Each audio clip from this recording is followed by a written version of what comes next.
Doctor Penagos, yo contaba muy resumidamente que el fiscal lo que hizo fue explicar las proposiciones sobre reincidentes, disidentes, desertores, información sobre activos de las FARC, testaferrato y el narcotráfico como delito a cargo de la Fiscalía después del 1 de diciembre con régimen ordinario. Y lo que me cuentan es que con también lo que generan los comentarios, discusiones, se terminaron aceptando las posiciones del fiscal en el sentido de que eso no va contra los acuerdos y que corresponde a un concepto de justicia, digámoslo, sin sesgos. ¿Así lo entendieron las FARC? Pues lo primero que hay que decir, Julio, es que fue una reunión muy técnica. En segundo lugar, una reunión de alguna manera tranquila, donde lo que se hizo fue exponer los argumentos jurídicos de lado y lado.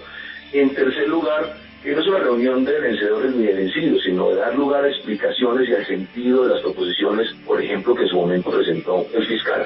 Yo lo que puedo como señalar es que en esa reunión casi que todos estábamos de acuerdo en el espíritu de los planteamientos de la Fiscalía. Lo que pasa es que de las redacciones pues se puede interpretar una u otra cosa. Eso ocurre mucho en el derecho, pero en general, a mi modo de ver, son, digamos, proposiciones o observaciones apenas naturales que no tienen, digamos, argumentaciones que vayan en contravía de los acuerdos, y que lo que se pretendía más bien era explicarla para no llegar, por ejemplo, a despropósitos que cualquier situación que cometa en el futuro un miembro de la guerrilla pues da lugar a perder los beneficios, como se planteaba ayer, un raponazo o, por ejemplo, violar los derechos de autor, entonces no puede dar lugar a pérdida de beneficios porque no tiene nada que ver con el conflicto. Entonces lo que se hizo fue precisar que no se buscaban cosas de la naturaleza, pero que sí hay incumplimientos graves que, pues, que tienen que dar lugar a salir del sistema o a pérdida de beneficios. Y me parece a mí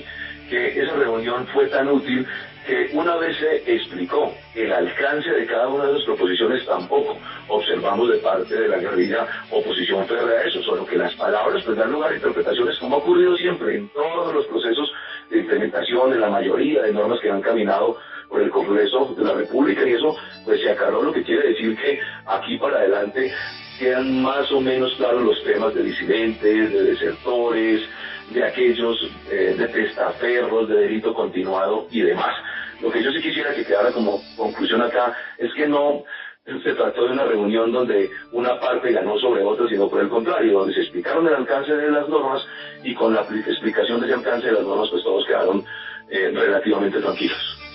Doctor Penagos, una de las molestias de las FARC y que se ventiló en esta reunión tenía que ver con que estas proposiciones presentadas por la Fiscalía solo aplicaban a la desmovilizada guerrilla y no a los miembros de las Fuerzas Armadas. ¿A qué acuerdo se llegó en este sentido? Bueno, pues es que, para no precisar exclusivamente en los miembros de la fuerza pública, pues simplemente le doy este dato. Es que los delitos que va a conocer la Jurisdicción Especial para la Paz son los delitos cometidos antes del 1 de diciembre del año pasado. Después de esa fecha, quien cometa delitos graves, quien cometa graves violaciones de los derechos humanos, sea cual fuere el ciudadano, pues tiene que perder los beneficios si se trata de delitos graves. Todo ciudadano, y es apenas natural, usted no puede otorgarle beneficios, tratamiento especial a una persona que cometió un delito antes del 1 de diciembre y después de esa fecha discriminar, en el sentido de que si son unos se les aplica una sanción y si son otros se les aplica otro. Todo ciudadano que haya cometido un delito grave después del 1 de diciembre, si lo ha cometido, pues simplemente pierde los beneficios y será la justicia ordinaria la que investigue ese nuevo delito. Eso lo digo, Lucas, para no entrar en detalles frente a miembros de la fuerza pública o agentes del Estado o particulares o guerrilleros. Pues es que la obligación aquí es que no vuelvan a delinquir, y en especial que no se vuelva a cometer delitos graves. Pues bien, eso es lo que tiene que quedar claramente establecido en el acuerdo. A mi modo de ver, ya estaba establecido en el acto legislativo y en esta ley estatutaria. Pues bueno, lo que hay que hacer es precisar. Sí, representante, el ministro del Interior, Guillermo Rivera, aseguró que aunque la ponencia está casi lista, aún hacen falta muchos arreglos. ¿Qué falta en ese documento? ¿O ustedes piensan presentarlo tal cual se acordó ayer con el fiscal? Pues digamos que Ayer se precisaron unos puntos, se aclararon unas palabras y se dijo con toda precisión el alcance de las proposiciones.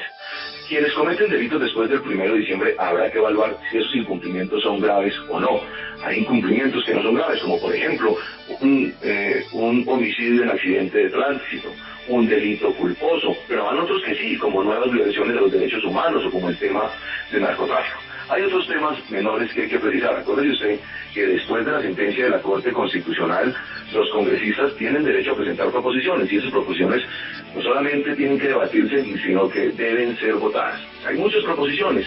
En el pasado debate se presentaron más de 120 proposiciones de los congresistas, de ellas 15 o 20 que se han recogido. Hoy todavía, digamos, hay proposiciones y hay argumentos de los congresistas que tendrán que buscar cómo se incorporan en el acuerdo, porque nos parece que lo nutren, nos parece que va precisando muchos temas, como por ejemplo el tema de los derechos de las víctimas, hasta dónde pueden llegar en el proceso penal especial, si pueden interponer recursos o no, cómo se les va a reparar, por ejemplo, la obligación de decir verdad, hasta dónde llega esa obligación, de qué manera se va a dar. Es decir, sí hay algunos temas que se hace necesario ajustar, que a mi modo de ver son importantes, pero que, si se me permite la palabra, son menores en función de las observaciones que ya presentaba la Fiscalía, y tendremos que tratar de recogerlos o llevarlos al debate de la plenaria para ajustarlos.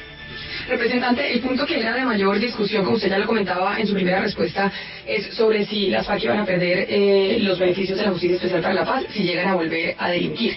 Que ese delito que se comenta después, pues entra la justicia ordinaria, pero el debate estaba entre los beneficios si se perdían o no. Usted nos acaba de decir que no se pierden en caso de que no sea un delito grave. ¿Cuándo se va a estructurar cuáles son esos casos en que se pierden los beneficios de la Justicia Especial para la Paz y en qué casos no se pierden? ¿Quién va a definir? Porque pues en la letra pequeña está finalmente pues todos los detalles. ¿Quién y cuándo se va a tomar esa decisión? Bueno, pues frente al tema de los incumplimientos graves del acto legislativo, el 01 de este año, el 01 del 2017, que hay que recordar que esta Jurisdicción Especial para la Paz no se está creando con esta ley tributaria, solamente se está reglamentando porque la jurisdicción ya fue creada en lo que se conoce como el sistema de verdad, justicia y reparación. Ahí ya se dice que los incumplimientos darán lugar a pérdida de los beneficios. En esta ley lo que está regulando es cuáles son esos incumplimientos graves. Y en principio pueden haber algunos otros que habrá que incorporar. En principio, un incumplimiento grave es, por ejemplo, no decir verdad plena. Otro incumplimiento grave es no reparar a las víctimas. Entonces, cuando hablo de verdad plena, habrá que definir qué es verdad plena, y ese tema ya quedará muy a la construcción de cada uno de los procesos de la jurisprudencia que en el futuro adelante los magistrados de la Jurisdicción Especial para la Paz. Y, por ejemplo, no denunciar a los testaferros o cometer delitos graves violaciones a los derechos humanos, pues también se consideran incumplimientos graves que dan lugar a la pérdida de beneficios. Digamos que esos 4 elementos son los cuatro elementos principales respecto de los cuales se pueden perder los beneficios. Claro, pero entonces, representante, para quedar claros, quienes van a tomar esas determinaciones de si se pierden beneficios de la Justicia Especial para la Paz frente a incumplimientos, pero además frente a futuros delitos que puedan llegarse a cometer, son los mismos magistrados de la JEP. Ellos son los que van a decidir, no de antemano ustedes desde el Congreso de la República van a determinar en qué caso se pierden los beneficios y en qué caso no. Pues en principio habrá que decir que los magistrados tienen un margen de maniobra importante, pero también se define aquí cuáles son los incumplimientos graves. Reitero, ¿qué es un incumplimiento grave? No reparar a las víctimas. ¿Qué es un incumplimiento grave? No decir verdad plena. ¿Qué es un incumplimiento grave? No denunciar a los testaferros. ¿Qué es un incumplimiento grave? Cometer, perdónenme la redundancia, graves violaciones al derecho internacional o nuevamente crímenes de guerra. También son incumplimientos graves. Aquí ya se va a definir cuáles son los incumplimientos graves. Podrían aparecer otros, y sobre esa base de esos incumplimientos graves ya los magistrados evaluarán si se ha cometido una conducta de esa naturaleza. Entonces, mire usted que a pesar de que queda un margen de maniobra para los magistrados, aquí en esta ley estatutaria sí se dice claramente hasta dónde llegan los incumplimientos graves.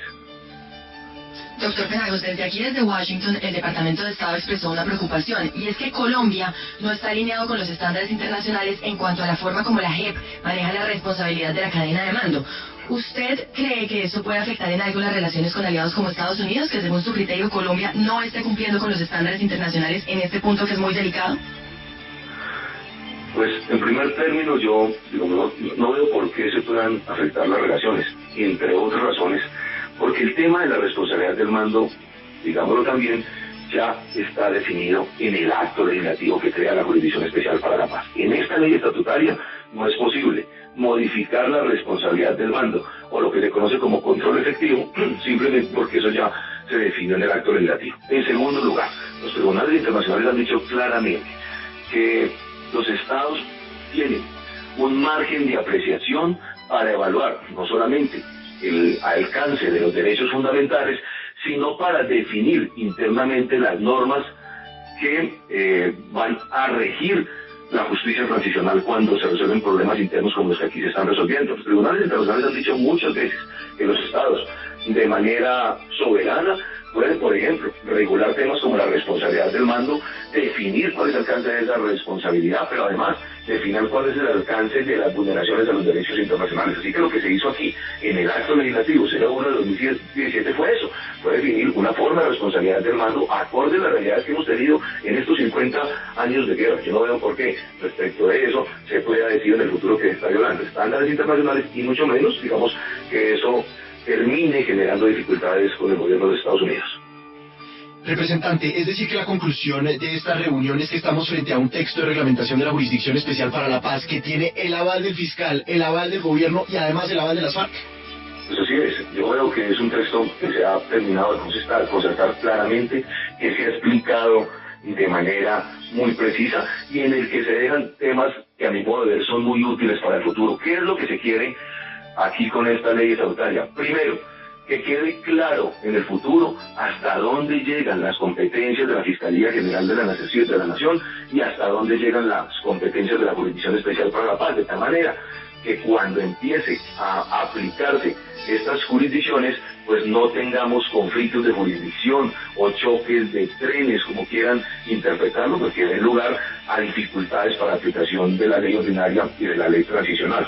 En segundo lugar, que quede claro que después del 1 de diciembre todo aquel que cometa un delito grave, que cometa un delito, como no decir verdad plena, que cometa delitos que vayan en contravía de los derechos humanos o graves crímenes de guerra, pues van a perder los beneficios, que es apenas natural. Ese es el mensaje que hay que mandarle a los colombianos, que después del 1 de diciembre no se puede volver a cometer delitos graves, y es lo que quiere aquí precisar, y creo yo que en eso también queda claridad. En tercer lugar, que queda claro cuál será el comportamiento de desertores, de testaferros, de disidentes, y también que si en el futuro alguna persona se retira de la Jurisdicción Especial para la Paz para alzarse en armas o para conformar un grupo armado o, como se dice en la calle, una banda criminal, no solamente pierde los derechos de la justicia transicional, sino que sale de todo el sistema y llegará a la justicia ordinaria a procesarlo. Eso es